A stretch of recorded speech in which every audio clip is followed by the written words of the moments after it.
some point. And yeah, we're talking, it's going, volume's working. Okay.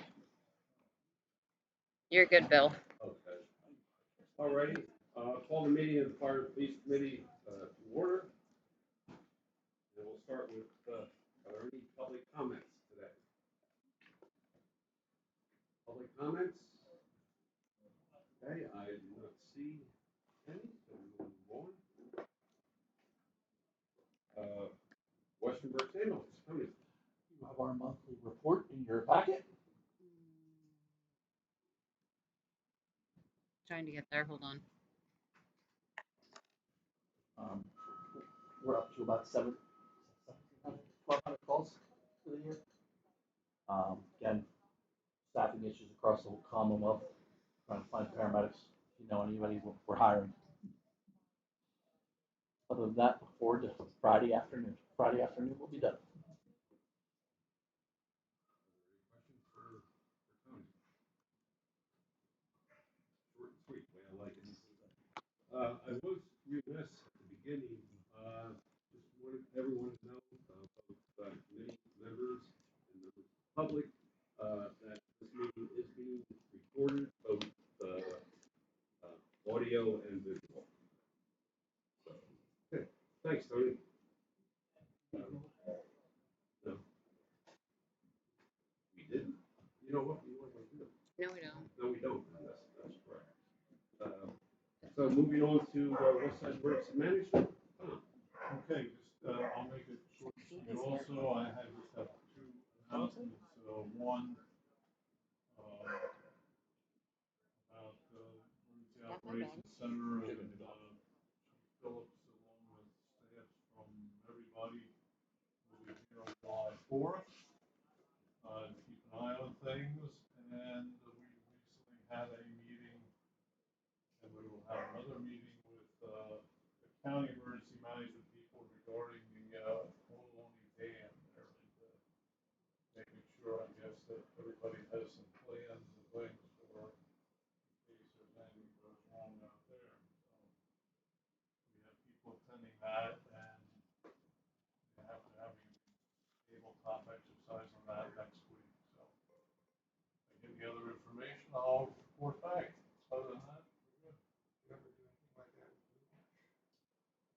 You know what, we have not, and supposedly because it's a federal thing and engineers are not as, let's say, willing to give up their information about the thing. Really weird. At least if it breaks, we're in trouble. That's a Yeah. thanks. I didn't know, because I've asked a couple times.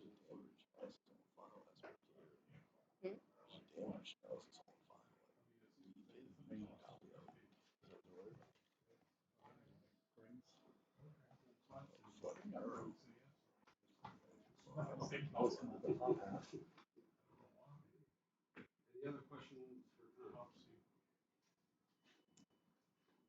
Okay, very good. Thank you. Okay, we are going to change this schedule around a little bit because we have a 12:30 executive session with our labor attorney. So we're going to skip from police and move to fire. So, Chief. Good afternoon, everybody. The activity report for the fire department for the month of June is up on the board there. 136 runs for the month, brings us up to 916 for the year as of this morning. Mutual aid given and received is about equal. I looked at it yesterday morning, it was 51 and 51 for both mutual aid that we were giving out to neighboring municipalities as when we're receiving it. Spring Township, West Reading, Western Berks, and the city are our four largest municipalities that we go to or come here. An average personnel count of 4.18 per incident year to date. Average turnout time is 1 minute and 32 seconds. My staff put in 135 hours of training in the month of June, brought us up to just over 1,000 hours for the year so far. Busiest day of the week is Thursday, and the busiest time was a tie between 10 a.m. to 11 and 11 a.m. to noon. On the fire inspection side, we're up to 276 completed inspections for the year. Starting to get into our busy time of year where we're going to be adding a lot more throughout the month of July and August to that list. And you can see the invoicing total there on the lower right-hand side for year to date. And I've included our incident distribution map. Yep.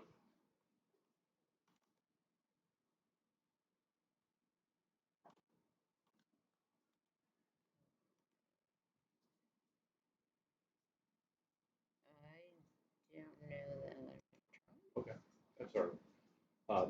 Again, most of our incidents have been on the north side of the Penn Avenue corridor, to the commercial, the more commercial section of the borough, as noted by the brighter red coloring. On track for another potential record year, 6 months into this year, and we're looking at being over 1,800, close to 1,900 runs for the year at this point. That's all I have for the activity report. Answer any questions if you have any on that, and then I'll move into the other items on my agenda. Okay. The hiring process for entry level, it closed earlier this month. We had 25 applicants. 7 of those were determined by the Civil Service Commission to be eligible to move forward to the written exam, which will be on July 19th. It's being proctored by Bucks County Community College, and have the results of that written exam that following week. The deputy chief application period closes today. So far, there's been 5 applicants for that. I have an update for that at council.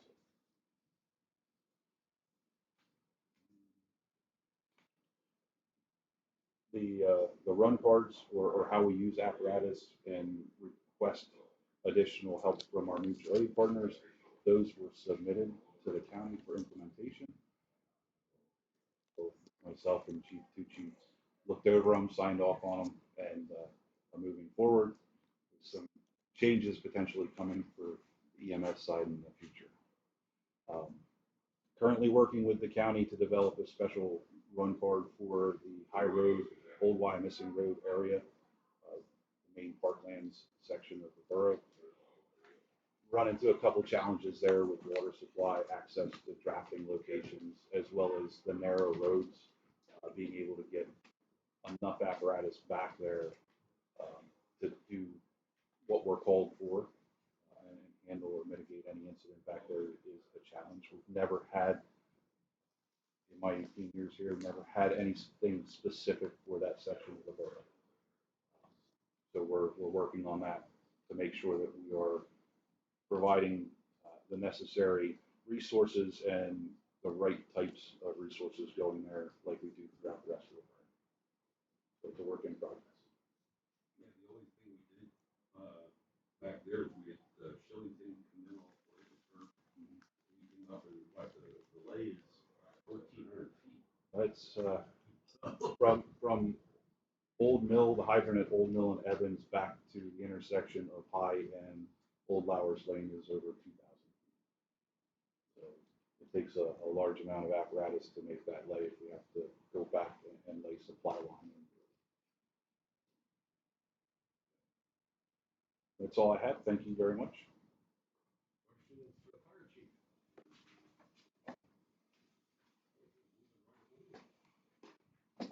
Very good. Thank you very much, Steve. You're welcome. Okay. Now we're going to move on to the police department. You feel this presentation can? Yeah, I think we can get it in. I Perfect. think that'd be perfect. We can get it in. So I spoke to everybody at the last meeting. We were talking about the proposed time limit parking in front of the block. And I mentioned something that I had received an email about called the safety stick. And I had made contact with that company. And Mr. Wallens is here to kind of talk about it. I asked him to come in to kind of explain how the system works and some of the fees associated or how payment works basically. So, Mr. Wallens, I'm going to turn it over to you if you don't mind. So we have a technology that's an adaptation of something we've implemented over the last 5 or so years. And this is technology that's used to help modify illegal parking behavior. So we put them in front of crosswalks near intersections, fire lanes, fire hydrants, that sort of thing. And we found it to be really effective. And as we deployed it in different cities, they've kind of come to us with creative ways of also implementing it. And so, for example, we can do dynamic day part enforcement of loading zones. We can do um, um, time limited parking. So, for example, if you want to offer specific locations available for rideshare companies like Uber or DoorDash, we can set spaces and have a specific time where people are allowed to park there. After that time, there's a grace period. It's not something we generally publicize, but it's just to be kind of generous. The idea is that we want to promote turnover, we want to modify behavior, and then after that grace period has expired, a violation is mailed out to the offender by mail. We're finding it to be really effective. We have a unique model that, particularly as it relates to the illegal parking side, that I'm really proud of because it's enabling municipalities to improve public safety without any upfront cost, and we take on the full burden of performance, the performance risk. And the way we do that, that's mentioned, it's outlined in the agreement, but essentially we have a license fee model. And so we cover all the upfront costs. We'll come in and do the installation. We have connectivity to the portal, so we'll cover the costs of the wireless modem. We have personnel that reviews the violations to ensure that your officers are optimizing their use of the time. The idea being we want them to look at legitimate violations, and we look at this as a productivity tool for them. And so we're paid 40% of close to violation. So were to be a $25 ticket, our fee would be $10. That's the gist of it. I'm not sure if there are any questions that come up with that. We handle, so we cover maintenance and repair. The next question that follows with that usually is what about vandalism? We've been really fortunate that that hasn't been a concern, but the same thing would apply. And we look at this as a partnership with municipalities, and so if something like that did happen, essentially we want to have a discussion with you and say, hey, it's happened twice now, maybe we hold off another month or two before we replace the device. So our fee, what the borough would pay you is 40% of whatever the ticket infraction cost is. Correct. Are there any other costs? There are no other costs. Now, if you elect to have us handle the printing and mailing, which includes the lookup, we would get an ORI number from the chief. That's an added service. That's not really something we look at as a revenue stream, but as a pass-along cost, that's an additional service that we can provide. And you could have a comparison basis to decide what your in-house cost would be for that versus if you had us do that for you. And am I to assume that any infractions that we record first have to be approved by the police department? Yeah, that's a great point. I appreciate you bringing that up. Our model is we don't have any skin in the game in terms of authorizing a violation. And if we did, we've had municipalities that asked us if we could do that for them to make it completely turnkey, but that's really a conflict of interest. And it's the officers that are approving the violation. If someone were to appeal, they're the ones that would, just as they normally do, they would appeal. It works similar to the bus patrol. We would get an email that has a link to the photos of the violation. So as I understand, there's a photo of when the vehicle got there that's time stamped, and then once whatever the council would ultimately decide on what, if we go with time parking over there, what that would be. So 10, 15 minutes, whatever, at that time. And then as we do with bus patrol, we go in and we approve that, yes, this indeed was a violation. So how much is the added cost per ticket if you sent the citation versus you get the 40%, so about the $10. Because as it would work under that, we would get notified, we'd approve it, and we would send a citation parking ticket to the violator. Um, but they have, as he stated, the ability to, once we approve it, as Bus Patrol does, they send the owner of the vehicle the civil violation. This isn't a civil violation. This would be a parking violation under the borough ordinance. So how much additional would it be if you sent that citation as well? So we have to have kind of a quick card review. It depends on whether we would do the lookup and what your arrangements for that. Sometimes we're going to connect to the state directly. I find that it varies quite a bit in Pennsylvania. But just to give you an idea, would be probably between $2.40 and $3 per mailing. And that includes time and materials, the lookup cost if there is one, or what that fee is, and then the mail, the postage. So we'd be looking at about $13 per violation that we would owe back to you. Correct. Right. So, and that's what I'm saying. So out of that, so we're going to get 12 out of the 25, where they get the 13 out of the 25. There's a couple points to that. One is the printing and mailing cost is a sunk cost anyway, so you'd be absorbing that one way or the other. So I'd encourage you to check and see if what we're doing represents a time savings to you. There's definitely the convenience factor on that. And there's also kind of a multiplier effect. So on the one hand, I'm trying to think of the best way to explain it. You can get actionable data. And so today, using the instance of the time-limited parking, you don't know how many violations there are in spaces like that in us because you're not able to track it. But from day one, when we put the devices in, you're going to be able to collect data on that, and that can be used to inform decisions. In particular, you'll be able to decide whether the placement of the devices itself contributed to the modification behavior. So if that's the case, which usually it is, you're able to cost justify. And what you'll see is typically, even at the steady state, after you see people comply with the rules, you're still going to get a multiplier effect in terms of what the total volume of violations is. And so that'll actually represent increased cash flow to the municipality. I'm not sure if I explained that. I'm not particularly concerned about the revenue. Right. I just want to see it work better. Yeah. So do you have any kind of photograph, what's it, you say about a device, what's it? So it's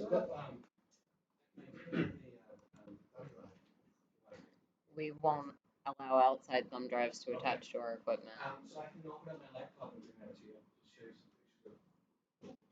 Does there need to be a stick at every single parking spot that is being monitored, or is there one that will see several parking spots? So, you're thinking ahead, and I appreciate that. We are looking at, particularly in New Jersey, where there are a lot of densely populated boroughs and municipalities, cities like Jersey City, which passed a resolution for our technology.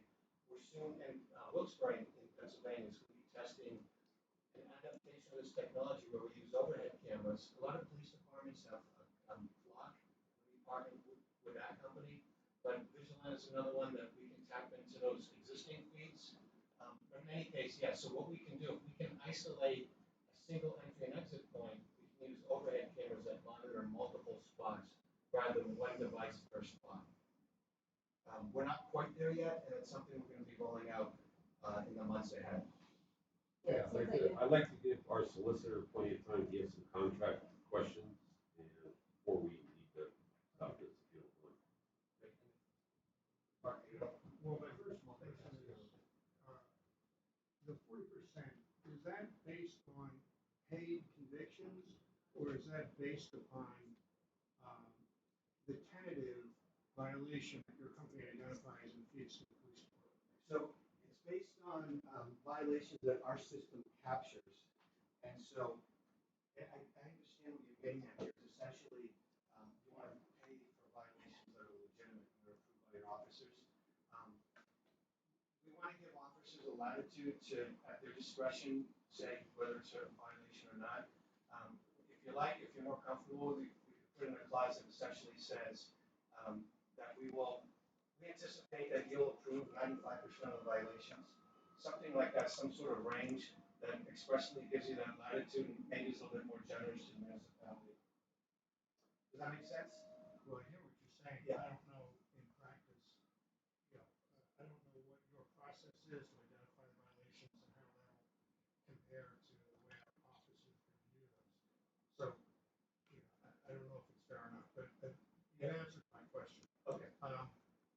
question I have is, in the contract, the draft contract, I see a minimum license fee of $150 per month per safety stick. How does that fit into this 40%?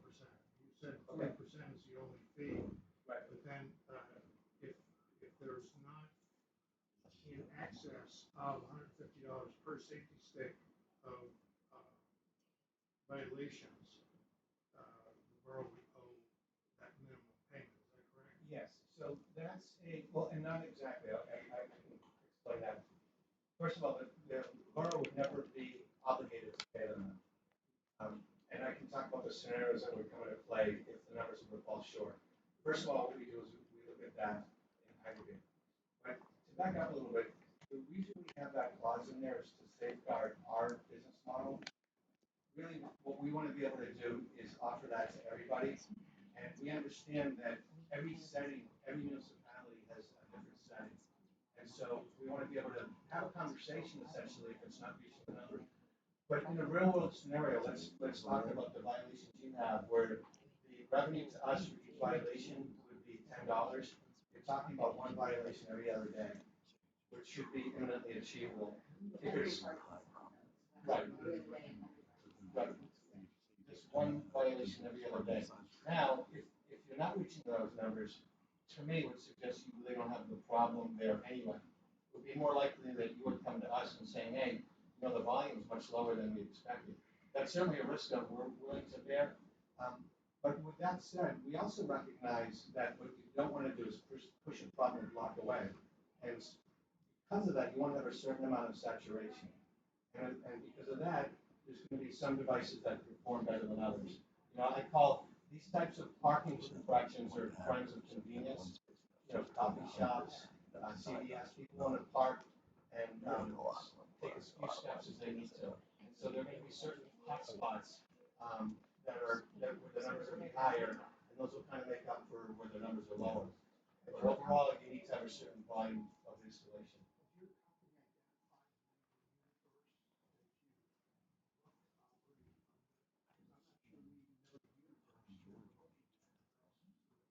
Yeah, that's a great question. That is something that we endeavor to do early on. What you're saying is, you know, what's the total number of violations you have today?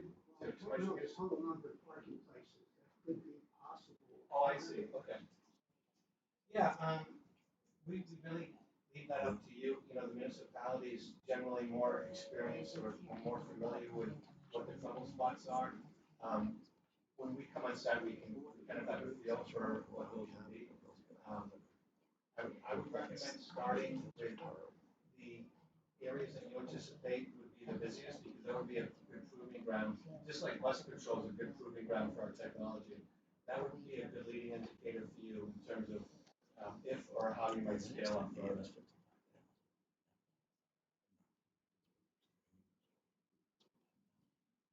Are there any other questions?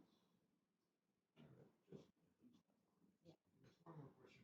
The term is for 5 years. So if the borough were to enter into a 5-year lease and they find that the behavior of drivers has changed due to the safety stakes, and there's no longer revenue being generated because people are obeying the parking regulations, then those minimum fees will still be applicable and we might have quite a few months of remaining term. That would be grounds for canceling the agreement. And you know, these terms and agreements, you know, obviously are there for so we can have recourse, but to me it's all about relationships. And if you're comfortable with me, you know, I'm the person that's going to be managing the relationship. There are always things that come up like that. We want to be able to safeguard our model, but we also want to be reasonable. There would be absolutely no justifiable reason for you to keep these devices and pay for them if they're not needed, if they're not working for you. And that would be, I think, if a first page talks about out clauses, that would certainly apply. And if you like, you put that exclusively, you know, the numbers drop down. But that also comes under the minimum performance fee. Thanks. Are there any other questions? Chief, you have additional comments you want to make on this? Well, again, this was brought up because of the discussion regarding the proposed timed parking spaces in front of the block area. So, I mean, part of this is going to be dependent upon if the council ultimately grants those spaces, and then how many of those spaces. If it's only one or two, it's going to be one or two sticks. If you six, it would be maybe six sticks. So I think we have to figure out if that's going to happen or not. I think we could put some at the loading zones, and we can maybe modify that as well as to how much time they have for the loading and unloading, and put them there. But I understand the concerns about the costs, and I mean, I would think that we would want that kind of in writing if he's saying that we could get out of it, if it's showing that we're not meeting that threshold, that we would be able to get out of that. I think that would be, in my mind, something that we would want in the agreement. So I can give you a real example. I've got 20-something years old cars right now, and two of them required laser spreads. One of them was Titusville, which just didn't need them in the first place. They were getting one violation a week if that on average. And then Pottsville, which to our surprise, they were certain that they had a huge problem with illegal parking. And it could be the placement of the devices had an impact there. But what we found was that the number was consistently low. We both looked at it, we said, hey, let's take another look at this for another 3 months. And the numbers stayed really low, and no harm, no foul. We took the space out. Ms. Willis, thank you very much for your presentation. Thank you, everyone. And we'll take this under advisement and get back to the police chief and put you in touch. I appreciate the opportunity. Okay. At this time, just about at 12:30, we're going to go into executive session to discuss some labor issues. We will be coming back into session, and as you can see, we still have several items which are mostly related to purchasing of police cars that are on the agenda still. So if you want to wait, you want to stick around, you're more than welcome. I wish to thank everyone's patience while we were in executive session discussing labor issues. Moving forward, we are back into the regular fire and police committee meeting and continue with Chief Phillips. Okay. So we did A. So with B, I wanted to make everybody aware that Officer Cooper Henry completed his probation as of June 28th, so this past Sunday. Coop, as we call him, has been doing a wonderful job. I don't know how if most of you have met him, know him or not, but he's a young kid, but he's a good kid. I like him a lot. He's funny. But I gave him his letter that he has successfully completed. I advised that I'd be letting you and council know, so it'll be part of my report to council next month. If you may remember, at last fire and police meeting, I had an individual come up to me and he gave me a request at the intersection of Reading Boulevard and Forest. Do you have that picture? There it is. So he is requesting, as you see the sign at Reading Boulevard and Evans Avenue, the cross traffic does not stop.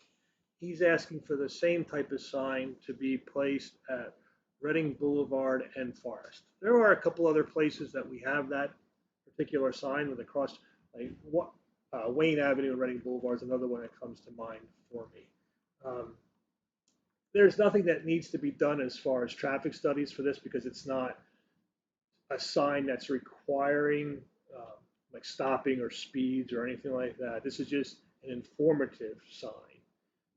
I did run traffic accidents for that intersection going back to 2020. We've had 3, one in 20 and 2 in 22. The one in 20 was a reportable accident. One of the 2 in 22 was a reportable. The other was a single vehicle non-reportable. They just hit the curb and their tire went flat. Changed the tire and they were good. So mean, really, we don't have a ton of traffic there, crashes there. Um, so I don't know that there's necessarily a need, but again, this is something that we do have it at other places, and as you can see, and it's nothing we need to do a traffic study for, so it's kind of, exactly. Well, I know there- intersection 2 times a day, and there are some close calls. So I have no problem. Now, then other spots that don't have the sign on Reading Boulevard, like, I understand why it's at Evans, I mean, that's not school. Yes. I guess I understand why it's at Wayne, because that's pretty close off the, Penn Ave intersection, I don't know. But if you're gonna put it now here at a third spot, now is the assumption gonna be, well, it's not on this stop sign, so. Right, well, so the only other stop signs that you'll have then, I can't. right, so the only other stop sign you'll have at Reading Boulevard is gonna be at the intersection at Clayton and Cambridge, and that's a four-way. And then when you get down to Logan Avenue, where Logan Avenue stops, but Reading Boulevard does not stop. So they have to turn either right or left without a stop. Made the comment, observation, complaint several times. One of the things with Forest Avenue that's hazardous is Economy Roofing's dump truck being parked there, which does block if somebody's coming down and they're right in front, and somebody can be in a dead stop, and all of a sudden, they look up, oh, I don't see anything, and they pull out, and now that car that was being blocked by that dump truck decides to, pull out. So that dump truck should not be there. As it states with everything, that dump truck, I understand. it falls within all the regulations of being allowed to be there. So, Yeah, it should not be there. Yeah, it's just. Has anybody ever spoken to that under the truck? That I'm aware of, no, we have nothing to point to tell them to move the vehicle. It's legally parked. He used to park, correct me if I'm wrong, he used to park in front of his house on Garfield. And he was told to move it from there. We didn't even know he was running a business out of his house. But then that came up. So he decides to start parking it now, on Forest for God only knows how many years now. And legally, there's nothing we can do. I understand that. We kindly request you park a little further back so it's blocking traffic. He doesn't, because it's not always him, it's one of his employees, or sometimes there's two dump trucks parked there. So to kind of segue back to the agenda, Jim McCarthy was here along with Greg Richardson from TPD Air Traffic Engineer at the beginning to hear the presentation about solar safety stick. Jim mentioned to me, and he sent me an email to get it on the agenda for the July F&P meeting.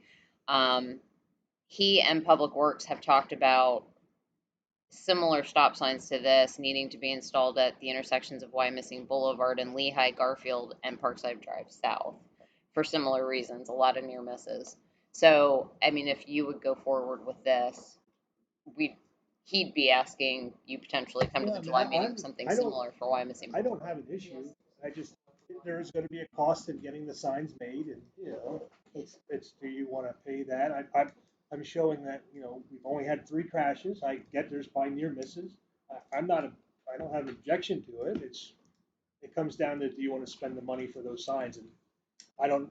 Jim would be a better person to talk to about the cost of those. We get them from Miller Supply Company, so you just put an order in. I don't think they exceed $75 to $100 per sign, and we install them. The Public Right. Works Department installs them. We have a motion and second, all those in favor? Opposed? The ayes have it. Okay. The last personnel meeting, Lieutenant Bauer made notice that Sergeant Karstein has entered his paperwork for retirement. He had another year left in his drop, but he obtained other employment. He's going to become the director of security at an all-girls school outside of Philadelphia. So with that, there's going to be a couple of things that we need to do. the squad that Sergeant Karstein currently runs, it's only him and two officers, so that because of an officer, previous officer resigning. Um, so what we need to do is, I have another sergeant that I'm going to move into that squad to give it 3 persons again, because the sergeant, his squad is full. Uh, when I do that, I'm going to implement a section of the contract where one of those officers is going to be made the OIC. So from the contract, they're going to get the sergeant rate for everything. Uh, we have on here some language for civil service.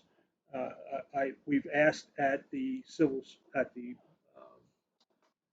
excuse me, the personnel committee meeting as well about activating civil service to start the promotional process. We do have that meeting scheduled for the 11th, so next Friday. So we're going to be looking to replace Sergeant Karstein's position with a promotion.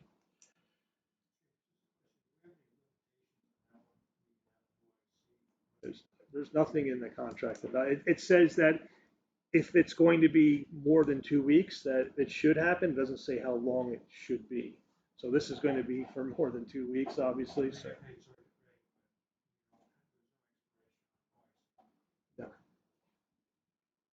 no. So again, then with the civil service regulations. So in preparations for the promotions, I was looking through the regulations, and I noticed section 3.9 that talks about the qualifications for promotions.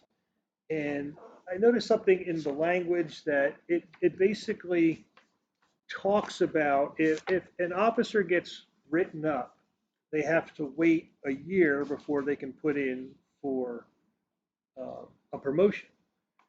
And then it talks about if they receive an aggregate of 3 or more days, they have to wait 3 years. But what was missing was, say somebody gets a day or 2 days. Really, that language didn't cover it. So how long they could wait.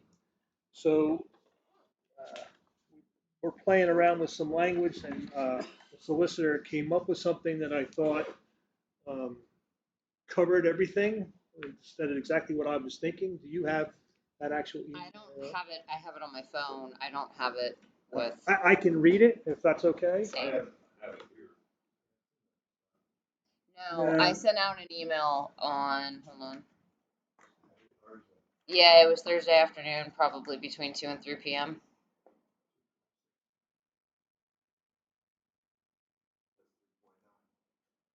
Yes, but it was revised language from what was sent out with the agenda.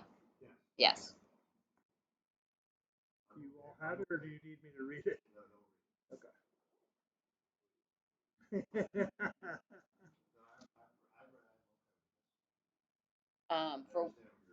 For what it's worth, Jana had replied to me only and said that she was okay with the change language as well.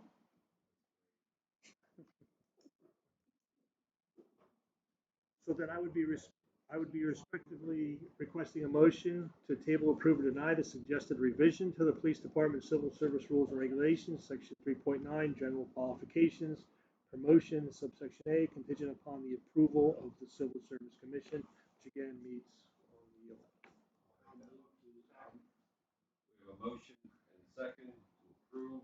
All those in favor? Opposed? The ayes have it. My favorite part of the agenda. As you know, I said last time about that third vehicle that was hit, which one was not our fault, that was getting fixed. Well, as they tore it apart, they found more damage, and apparently there are boron straps attached to the pillars. And those boron straps are damaged, and the only way to repair is they have to remove the pillars, which means they have to remove the roof and the floor, which caused the insurance company then to decide to total the vehicle. So, yeah, yeah. So because of that, we're not going to get that car fixed, and we are, so it's not going to be back, so I am asking again to replace that vehicle. It's this is not the same quote that I got the last time. This is a different one, but however, it is for the same price for the car. No, the insurance, our insurance is, it's easier to deal with our insurance as I understand it. And our insurance company is then going to go after their insurance company for all of these costs. Well, I mean, there's going to be striping, there's removing the equipment from one car to the other, putting that equipment into the other car. All of that gets put into the insurance, who is then going to go after the other car's insurance. So I am asking for approval to replace that car. Can I ask a question? All three cars that we are purchasing now, are they all new? Yes. So we don't need to buy a new car for the next 10 years? Car, I mean, like, car I mean, eight that was damaged in the other um, crash that occurred, that was my oldest car. Uh, Now for patrol, I'm not gonna have, everything's pretty much brand new, has less than 30,000 miles on it. That includes the two supervisor vehicles. That includes all the detective cars have been replaced over the last couple. Those are the ones I've been replacing over the last couple of years. zero cars next year. I wouldn't, unless something stupid happens like this, I don't believe I'm going to be asking for another car next year. I know that. The only two cars that I have that, well, I have three cars that are old. One is uh, what we use for training. That has 100+ thousand miles on it, but that's just for training. Uh, the one detective car, that car is one of these, it's been part of this process of the new cars that were purchased. I kept one of those cars because it was in better shape than one of the detective cars, and we're making that. So that's higher in mileage, and the car the lieutenant drives is higher than mileage, but he doesn't put mileage. So that car is going to be in for a while too. So we should be good.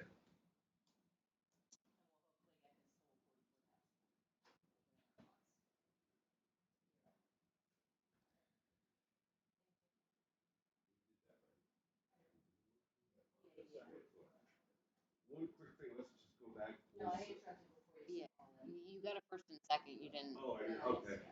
Any further questions? I'm sorry, you're right. All those in favor? Aye. Opposed? Moving on to council. One last thing is the safety sticker. Are you gonna review all this and then bring back next month to recommendations of some sort? I can put it into something for fireplace. I mean, like in general, what I'm thinking, number one, like I said, it would have to go depend upon, are we going to put uh, time limited parking over there? If we're not going to do it, then there's no sense. So that kind of, it's dependent upon what council ultimately decides there, and then how many spaces.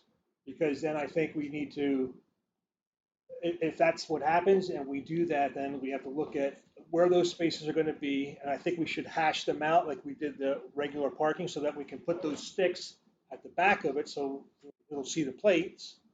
And to me, it would be, the language would have to be changed, as I said, that, you know, the big selling was, it's not going to cost you anything. Well, if we're not going to get the violations, then I don't think we should be forced to pay $150 per stick per month, up to that, whatever that cost would be.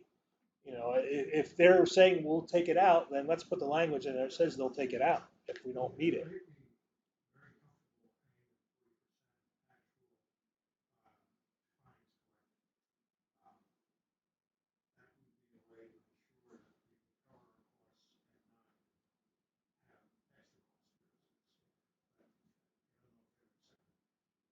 Right. To me, what I would like them to be able to do is kind of like we do with bus patrol, where we approve it, and then they can send even the ticket for it, so that we kind of stay out of that.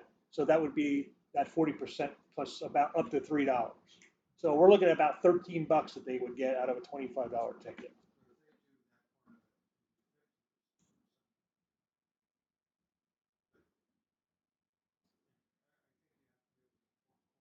Yeah, I do too, exactly. This, like I said, this was something I just happened to see and I talked to him about it and I wanted him to come in so that the committee had kind of an idea of what those sticks were and what the possibilities of them were. And, whether we do it or not, it's. Now, if we would not agree to an acceptable fraction of actual fines collected, then I would suggest, if you want to try it, see if they would do a 6-month agreement with half a dozen sticks or something like that. See how it goes, but have the absolute right to terminate. That would be an alternative. Yeah, I mean, I think once if we decide to go that route to begin with, then we would figure out what language we would want, have them draw it up, and then I would give it to you to make sure that it says what we're saying and go from there. Exactly. That's why I would want it in writing. I agree 100%. I agree 100%. So we'll wait to hear you next month. Yeah, I mean, like I said, I think I want to know if council is going to go forward. So I don't know when that's going to happen. Are you deciding whether you're going to do those spaces over there? If so, how many? All that, because it makes no sense to do any of this if that's not going to happen. It was this committee, so not anytime soon because it's not on the agenda for Yeah, we any. haven't formalized, I mean, we talked about it, said, yeah, we can do that, but we were shy in doing it because we had no way to enforce it. And now we have a tool that an enforcement tool, so now that needs to be revisited, so let's bring it up, put it on the agenda for next month, and we'll revisit the whole thing. So what I could do is maybe do a combination. I can write something up about how I think it should be, and um, if you grant, these spaces. It would be helpful to have a schematic up here that shows there are 18 parking spaces. 3 on the other side owned by somebody who lives there. 2 over here says UPS. I mean, we don't really have the number of spaces there. Yeah, that's not a bad idea, if you could incorporate that in for next month, how many you'd be looking at, How many parking spaces. how many pickup spaces I think we should Legitimate have? parking spaces that we would use. Yeah. Okay. Yeah. Good idea, Ron. Okay, we are adjourned.